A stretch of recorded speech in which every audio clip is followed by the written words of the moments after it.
Nah, James, come on. Hey. Look at me.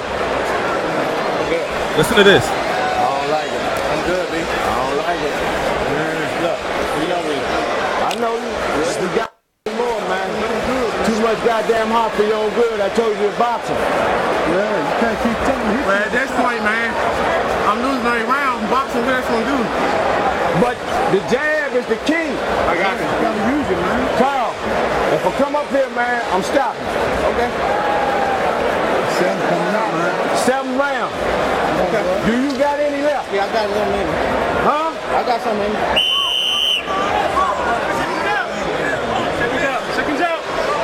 Now, at this point in time, he was being beaten badly. He was starting to get toyed with.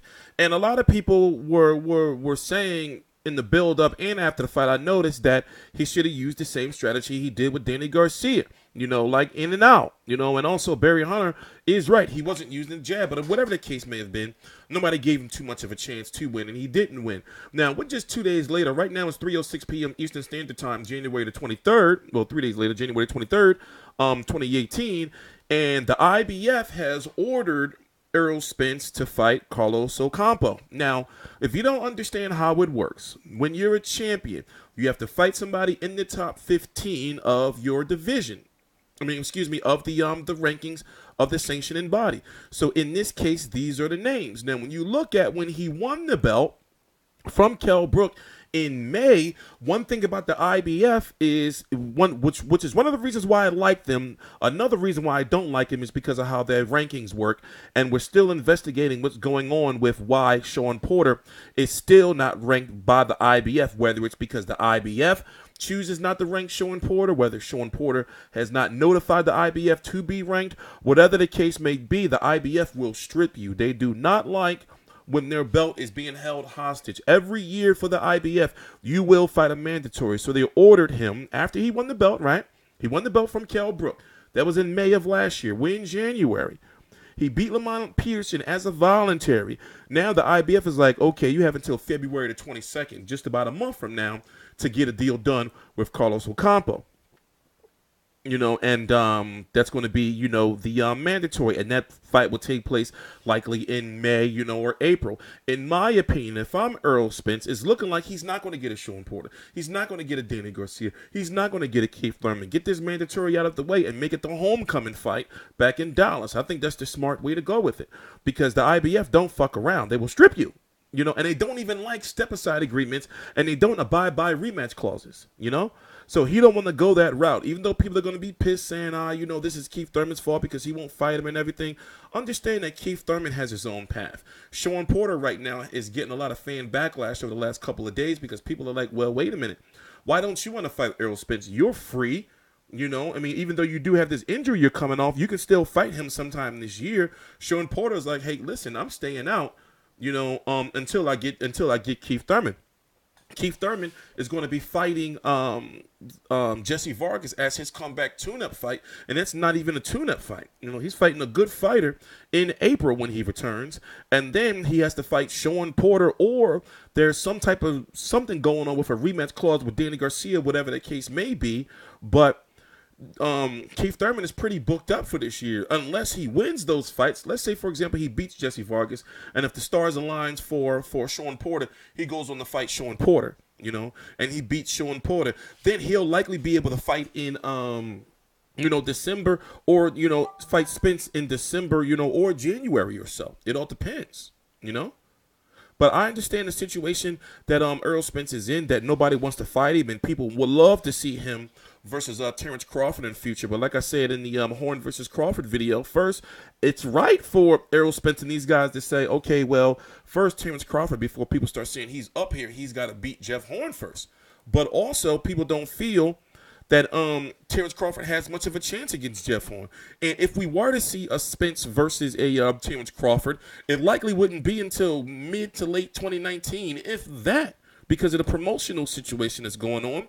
You have Terrence Crawford, who's a top-ranked fighter, who signed with ESPN, and he signed with Top Rank, therefore he's an ESPN fighter. You have Errol Spence, you know, who is a Showtime fighter. They're investing heavily in them. The promoters would have to come together and It's just too big of a fight to be made right now. So you can count that out for 2018. In regards to Keith Thurman, like I said, it all depends on what Keith Thurman wants to do, because when you're a champion, you can choose to bypass your mandatory by fighting and unification. That's the only thing that would save Errol Spence versus fighting Carlos Ocampo if Thurman says, okay, Shawn Porter, we choose not to fight you even though you're the mandatory. We're going to bypass you, pay you some step-aside money.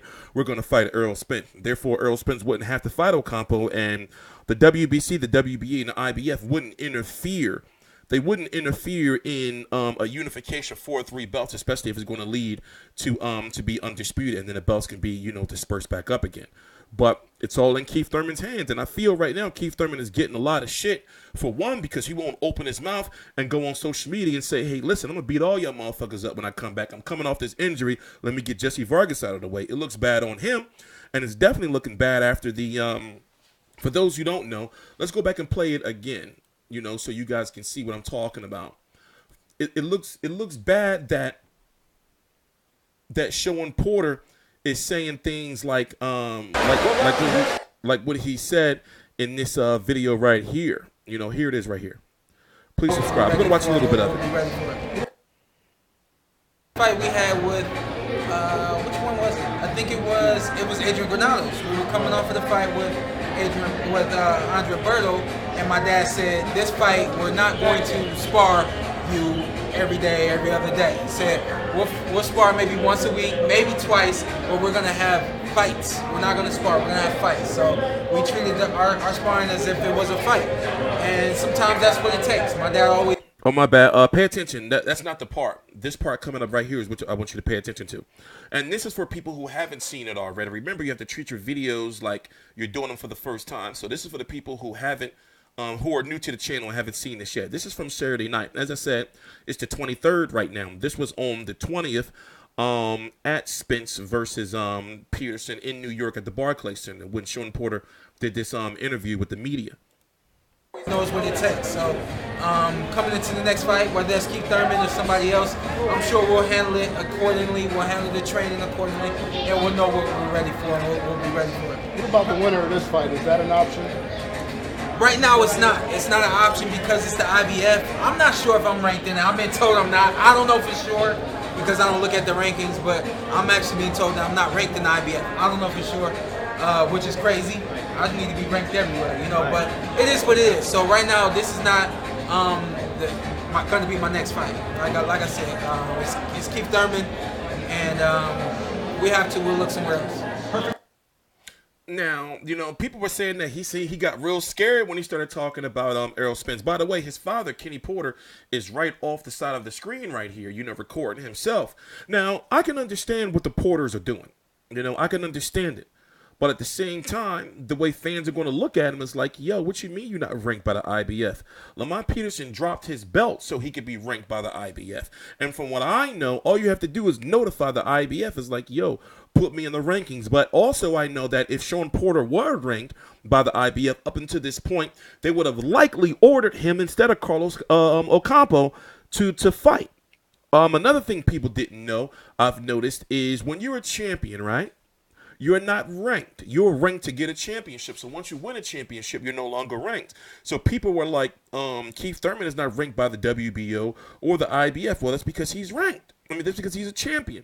So it is strange that Shawn Porter is not ranked by these sanctioning bodies. And in my head, from what I've learned, I'm thinking to myself, did they notify the IBF and say, no, we don't want to be ranked?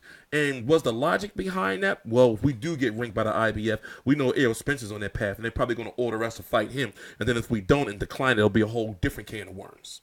You see what I'm saying? So, I don't know. There's conspiracy theories and deep down the rabbit hole, but whatever the case may be, he is right. He's not ranked. And if you go look, at these IBF rankings, there's really not much there, especially fights that you want to see. So as I said, if Errol Spence can't fight Keith Thurman, who has 2 belts, the WBC and the WBA, or the winner of Jeff Horn versus Terrence Crawford. By the way, I got to update these rankings, by the way. These are a little behind, as you can see, Terrence Crawford's not here.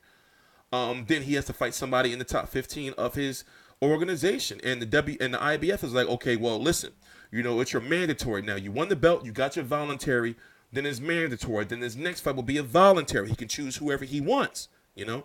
But in this case, it looks like he's not going to be able to get out of this. So my suggestion, I feel as though, like I said, they should do, you know, the homecoming fight for that fight. You know, fans have been saying, you know, why are you not fighting in Texas? Why haven't you been fighting, you know, why are you not fighting in Dallas, you know?